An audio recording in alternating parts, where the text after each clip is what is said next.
ಸಚಿವರು ಉತ್ತರವನ್ನ ಕೊಟ್ಟಿದ್ದಾರೆ. ಆದರೆ ಅಲ್ಲಿ ಸ್ವಲ್ಪ ನಮ್ಮಲ್ಲಿ ವ್ಯತ್ಯಾಸಗಳಾಗಿದೆ. ಏನಂತ ಹೇಳಿದ್ರೆ, ಸಚಿವರು ಕೊಟ್ಟಂತ ಉತ್ತರದಲ್ಲಿ ಫಾರಂ ನಮೂನೆ 50 ಮತ್ತು 53 ಅರ್ಜಿಯಲ್ಲಿ 240 ಅರ್ಜಿಗಳು ಮಾತ್ರ ಬಾಕಿ ಇದೆ ಅಂತ ಹೇಳ್ತಕ್ಕಂಥ ಉತ್ತರ ಕೊಟ್ಟಿದ್ದಾರೆ.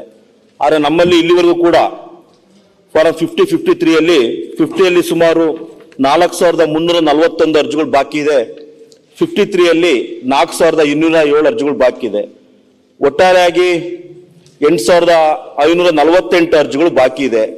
ಈ ಬಗ್ಗೆ ಮಾನ್ಯ ಜಿಲ್ಲಾಧಿಕಾರಿಗಳು ಕೂಡ ನಾವು ಬಗರ್ಕುಂ ಸಭೆಯನ್ನ ಮಾಡಿ ಆ ಮೀಟಿಂಗ್ ಅಲ್ಲಿ ರೆಸಲ್ಯೂಷನ್ ಮಾಡಿ ನವೆಂಬರ್ ತಿಂಗಳಲ್ಲಿ ಅವ್ರಿಗೂ ಕೂಡ ಪತ್ರವನ್ನ ಬರೆದಿದ್ದು.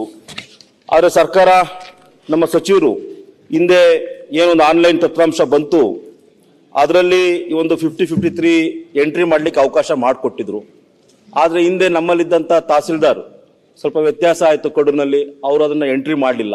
ಹಾಗಾಗಿ ನಾನು ಮಾನ್ಯ ಸಚಿವರಲ್ಲಿ, ಯಾಕೆಂದ್ರೆ ನಮ್ಮ ಸಚಿವರು ಸ್ವಲ್ಪ ಸ್ಟ್ರಿಕ್ಟು, ಅದರಲ್ಲಿ ಅವರಲ್ಲಿ ಕೇಳ್ಕೊಳ್ಳೋದು ಏನು ಅಂತ ಹೇಳಿದ್ರೆ, ಮತ್ತೊಮ್ಮೆ ಸುಮಾರು 8548 ಅರ್ಜಿಗಳು ಇರೋದ್ರಿಂದ ದಯವಿಟ್ಟು ಮತ್ತೊಮ್ಮೆ ನಮಗೆ ಮರುಪರಿಶೀಲನೆ ಮಾಡ್ಲಿಕ್ಕೆ ಅವಕಾಶ ಮಾಡಿಕೊಟ್ಟು ಆ ಅರ್ಜಿಗಳನ್ನ ಫೀಡ್ ಮಾಡ್ಲಿಕ್ಕೆ ಅವಕಾಶ ಮಾಡಿಕೊಡ್ಬೇಕು. ಯಾಕಂದ್ರೆ ಬಹಳಷ್ಟು ವರ್ಷಗಳಿಂದ ರೈತರು ಸುಮಾರು 50 ವರ್ಷ 60 ವರ್ಷದಿಂದ ಉಳುಮೆ ಮಾಡ್ಕೊಂಡು ಬಂದಿರತಕ್ಕಂಥ ಜಮೀನು, ಒಂದು ಅವಕಾಶ ಅವ್ರಿಗಿದೆ 50-53 ಮಾಡ್ಕೊಡ್ಲಿಕ್ಕೆ.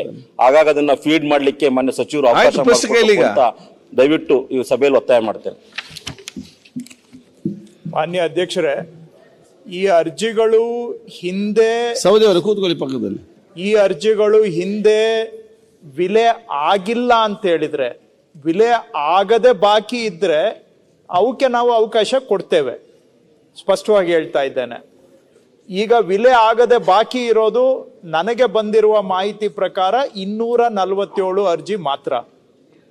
ವಿಲೆ ಆಗಿರೋ ಅರ್ಜಿಯನ್ನ ಮತ್ತೊಮ್ಮೆ ವಿಲೆ ಮಾಡಿ ಅಂದ್ರೆ ನಾನು ಕೊಡ್ಲಿಕ್ಕೆ ಆಗೋದಿಲ್ಲ.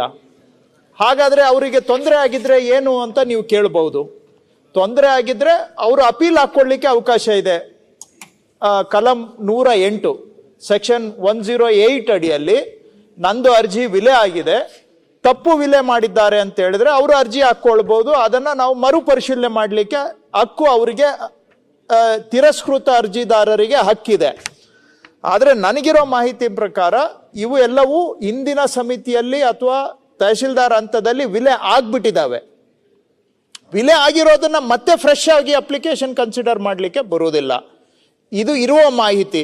ನನಗೆ ಬಂದಿರೋ ಮಾಹಿತಿ ಏನಾದರೂ ತಪ್ಪಿದ್ರೆ ಬೇಕಾದ್ರೆ ನಾನು ಮರುಪರಿಶೀಲನೆ ಮಾಡ್ತೇನೆ ಜಿಲ್ಲಾಧಿಕಾರಿಗಳ ಹತ್ರ. ನಾನು ಇದು ಸರಿನಾ ತಪ್ಪ ನೀವು ಕೊಟ್ಟಿರೋ ವರದಿ ಅಂತ ನಾನು ತಿಳ್ಕೊಳ್ತೇನೆ.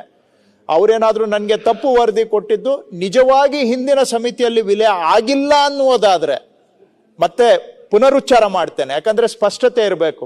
ಏನೇನೋ ನಾನು ಹೇಳುವಂತಹದ್ದು ತಪ್ಪು ಅರ್ಥ ಆಗಬಾರ್ದು. ಹಿಂದೆ ಸಮಿತಿಯಲ್ಲಿ ಆಗಲಿ AC ಲೆವೆಲಲ್ಲಿ ಆಗಲಿ ಇವು ವಿಲೇವಾರಿ ಆಗಿಲ್ಲ. ಸಮಿತಿನೂ ವಿಲೆ ಮಾಡಿಲ್ಲ, AC DC ವಿಲೆ ಮಾಡಿಲ್ಲ. ಈ ಅರ್ಜಿಗಳನ್ನ ಪರಿಗಣಿಸೇ ಇಲ್ಲ ಅನ್ನುವುದಾದ್ರೆ ಖಂಡಿತ ಅವರಿಗೆ ಹಕ್ಕಿದೆ. ಆದರೆ ಪರಿಗಣಿಸಿ ತಿರಸ್ಕಾರ ಆಗಿದ್ದಲ್ಲಿ ನಾನು ಅವುಗಳಿಗೆ ಪುನರ್ಜನ್ಮ ಕೊಡ್ಲಿಕ್ಕೆ ನನಗೆ, ಸರ್ಕಾರಕ್ಕೆ ಅಧಿಕಾರ ಇರುವುದಿಲ್ಲ. ಅದು ಬಾಧಿತರಾದಂಥ ಅರ್ಜಿದಾರರು ಮೇಲ್ಮನವಿಯನ್ನ ಸಲ್ಲಿಸಬಹುದು. ಮೇಲ್ಮನವಿಯ ಆಧಾರದ ಮೇಲೆ ಕಾನೂನು ಪ್ರಕಾರವಾಗಿ ಅವರಿಗೆ ಮರುಪರಿಶೀಲನೆ ಮಾಡಬಹುದು. ಮರುಪರಿಶೀಲನೆ ಬೇರೆ, ಫ್ರೆಶ್ ಕನ್ಸಿಡರೇಷನ್ ಬೇರೆ. ಫ್ರೆಶ್ ಕನ್ಸಿಡರೇಷನ್ಗೆ ಒನ್ಸ್ ರಿಜೆಕ್ಟೆಡ್ ಮಾಡಲಿಕ್ಕೆ ಆಗೋದಿಲ್ಲ. ನಾನು ಹೇಳುವಂತಹದ್ದು ಬಹುಶಃ ಮೇಲ್ಮನವಿ DC-ಗೆ ಇದೆ. DC ರಿಜೆಕ್ಟ್ ಮಾಡಿದ ಮೇಲೆ Karnataka appellate tribunal, revenue appellate tribunal ಅಂತ ಇದೆ. ಅವ್ರಿಗೆ ಕಾನೂನಲ್ಲಿರೋದು ಹೇಳ್ತಾ ಇದ್ದೀನಿ, ನಾನಲ್ಲ. ನಾನು ಕಾನೂನು ಮಾಡಿರೋದು ಇಂದಿನ ಕಾನೂನು. ಅಲ್ಲಿ ಅಪಿಲೇಟ್ ಪ್ರಾವಿಷನ್ಸ್ ಇದೆ. ಅಪೀಲ್ ಪ್ರಕಾರ ಅವರು ಅಪೀಲನ್ನ ಸಲ್ಲಿಸಬಹುದು. ಸಲ್ಲಿಸಿ ಅದರ ಮೇಲೆ ಮರುಪರಿಶೀಲನೆ ಆಗುತ್ತೆ. ಇವರು ನನ್ಗಿರೋ ಮಾಹಿತಿ ಇದು ಆಲ್ರೆಡಿ ಹಿಂದೆ ಸಮಿತಿಯಲ್ಲಿ ವಿಲೆ ಆಗಿದೆ, ಇನ್ನೊಮ್ಮೆ ಅದನ್ನ ವಿಲೆ ಕನ್ಸಿಡರ್ ಮಾಡಿ ಅಂತ ಕೇಳ್ತಾ ಇದ್ದಾರೆ ಅಂತ ನನ್ಗಿರೋ ಮಾಹಿತಿ. ನನ್ನ ಈ ಮಾಹಿತಿ 100% ಸರಿ ಇರಬಹುದು ಅಂತ ಅನ್ಕೊಂಡಿದ್ದೇನೆ. ಇಲ್ಲದೆ ಹೋದಂತ ಪಕ್ಷದಲ್ಲಿ ನಾನೇ ಅದನ್ನ ಮರುಪರಿಶೀಲನೆಗೆ ಪರಿಗಣಿಸ್ತೇನೆ. ಮಾನ್ಯ ಸಭಾಧ್ಯಕ್ಷರೇ, ಮಾನ್ಯ ಸಚಿವರು ಹೇಳ್ತಿರ್ತಕ್ಕಂಥ ಸರಿ ಇದೆ. ಆದ್ರೆ ನಾನು ಕೇಳ್ತಿರ್ತಕ್ಕಂಥದ್ದು ಅವ್ರ ಮರುಪರಿಶೀಲನೆ ಅಲ್ಲ, ಪರಿಶೀಲನೆ. ಯಾಕಂದ್ರೆ ಹಿಂದಿರ್ತಕ್ಕಂಥ ಸಭೆಯಲ್ಲಿ ಅದು ಬಂದಿಲ್ಲ ಅಂತಕ್ಕಂಥದ್ದು ನನಗೆ ಸ್ಪಷ್ಟ ಮಾಹಿತಿ ಇದೆ. ಆದರೆ ಜಿಲ್ಲಾಧಿಕಾರಿಗಳಿಂದ ತಮಗೆ ಕೊಟ್ಟಿರ್ತಕ್ಕಂಥ ಉತ್ತರದಲ್ಲಿ ಬಹಳಷ್ಟು ವ್ಯತ್ಯಾಸ ಇದೆ. ಅನೇಕ ಜಿಲ್ಲಾಧಿಕಾರಿಗಳು ಏನು ನಮಗಿರ್ತಕ್ಕಂಥ ಒಂದು ರೈತರ ಬಗ್ಗೆ ಇರ್ತಕ್ಕಂಥ ಕಾಳಜಿ ಅವ್ರಿಗಿರಲ್ಲ. ಅವ್ರಿಗೇನು ಅರ್ಜಿಗಳು ಹತ್ಲಕ ಮುಗ್ದೋಗ್ಬೇಕು ಅಂತಕ್ಕಂಥ ಭಾವನೆ ಅಷ್ಟೇ ಅವರಲ್ಲಿ ಇರ್ತದೆ. ಯಾಕಂತ ಹೇಳಿದ್ರೆ ಈಗ ನಾವು ಬಗರ್ಹುಕುಂ ಸಮಿತಿ ಮಾಡಿ ಕೆಲವೇ ತಿಂಗಳುಗಳಾಗಿದೆ. ಇತ್ತೀಚೆಗೆ ಅರ್ಜಿಗಳನ್ನ ಪರಿಶೀಲನೆ ಮಾಡ್ತಾ ಇದ್ದೀವಿ. ಇಂದಿನ ಅವಧಿಯಲ್ಲಿ ಬೇರೆ ಶಾಸಕರುಗಳು ಇರ್ತಾರೆ, ಅವ್ರು ಕೆಲವು ನಮ್ಮ ಅರ್ಜಿಗಳನ್ನ ಉದ್ದೇಶಪೂರ್ವಕವಾಗಿ ರಿಜೆಕ್ಟ್ ಮಾಡಿರ್ಬೋದು.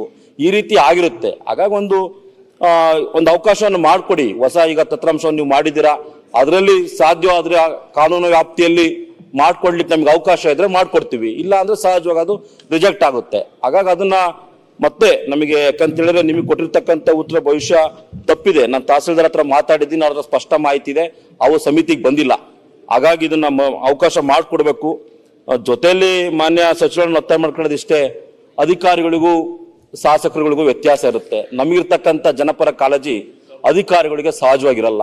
ಹಾಗಾಗಿ ಸ್ವಲ್ಪ ಶಾಸಕರುಗಳ ಒಂದು ಕಷ್ಟಗಳನ್ನು ಕೂಡ ಸಚಿವರು ಮನಗೊಳ್ಬೇಕಾಗ್ತದೆ. ಯಾಕಂದ್ರೆ ಅಧಿಕಾರಿಗಳು ಕೊಟ್ಟಿರ್ತಕ್ಕಂಥ ಉತ್ತರವೇ ಅಂತಿಮ ಆಗಿರೋದಿಲ್ಲ ಅಂತಕ್ಕಂಥದ್ದನ್ನ ನಮ್ಮ ಸಚಿವರಿಗೆ ಮನವರಿಕೆ ಮಾಡಿಕೊಡ್ತಾ ಮಾನ್ಯ ಸಭಾಧ್ಯಕ್ಷರೇ, ಮುಗಿಸ್ಲಿ ಒಂದು. ಮತ್ತೆ ಹೇಳ್ತೇನೆ, ನಾನು ಜಿಲ್ಲಾಧಿಕಾರಿಗಳಿಂದ ಮತ್ತೊಮ್ಮೆ ವರದಿ ತರಿಸ್ಕೊಳ್ತೇನೆ. Okay. ಹಿಂದೆ ಇದು ವಿಲೆ ಆಗಿಲ್ಲ ಅಂತ ಹೇಳಿದ್ರೆ ಅದನ್ನ ಫ್ರೆಶ್ ಕನ್ಸಿಡರೇಷನ್ ಅಂತ ತೆಗೆದುಕೊಳ್ತೇವೆ. ಹಿಂದೆ ವಿಲೆ ಆಗಿದ್ರೆ ಮತ್ತೊಮ್ಮೆ ಹೇಳ್ತಾ ಇದ್ದೀನಿ, ಅರ್ಜಿದಾರರು ಮೇಲ್ಮನವಿಯನ್ನ ಸಲ್ಲಿಸಬೇಕಾಗುತ್ತೆ. ಬಹಳ ಸ್ಪಷ್ಟವಾಗಿ ಉತ್ತರ ಕೊಟ್ಟಿದ್ದಾರೆ. ಆನಂದ್ ಅವರೇ, ನಿಮ್ಮ ಪ್ರಶ್ನೆಗೆ ಬಹಳ ಸ್ಪಷ್ಟವಾಗಿ ಕೊಟ್ಟಿದ್ದಾರೆ ಉತ್ತರ. ಹೌದು ಸರ್. ಅಲ್ವಾ? ಅದರಲ್ಲಿ ಏನಾದ್ರು ಬೇರೆ ವಿಚಾರ ಇದೆಯಾ? ಖಂಡಿತ ಸರ್, ನನಗೆ ಸ್ಪಷ್ಟ ಮಾಹಿತಿ ಇದೆ. ಅದು ಹಿಂದೆ ಪರಿಶೀಲನೆಗೆ ಬಂದಿಲ್ಲ, ಕಮಿಟಿಗೆ ಬಂದಿಲ್ಲ. ಆಯ್ತು, ಅದು ಒಂದು. ಎರಡನೇದು, ಒಂದ್ ವೇಳೆ ಬಂದಿದ್ರು ಸಭಾಧ್ಯಕ್ಷ ಏನಾಗುತ್ತೆ ಅಂದ್ರೆ ಹಿಂದಿರ್ತಕ್ಕಂಥ ಶಾಸಕರು ಬೇರೆ ಇರ್ತಾರೆ. ನೋಡಿ, ಅವರು ಅದಕ್ಕೆ ಮತ್ತೆ ಅವಕಾಶ ಇಲ್ಲ. ಉದ್ದೇಶಪೂರ್ವಕವಾಗಿ ಕೆಲ ಅರ್ಜಿಗಳನ್ನ ತಿರಸ್ಕೃತ ಮಾಡಿರ್ತಾರೆ.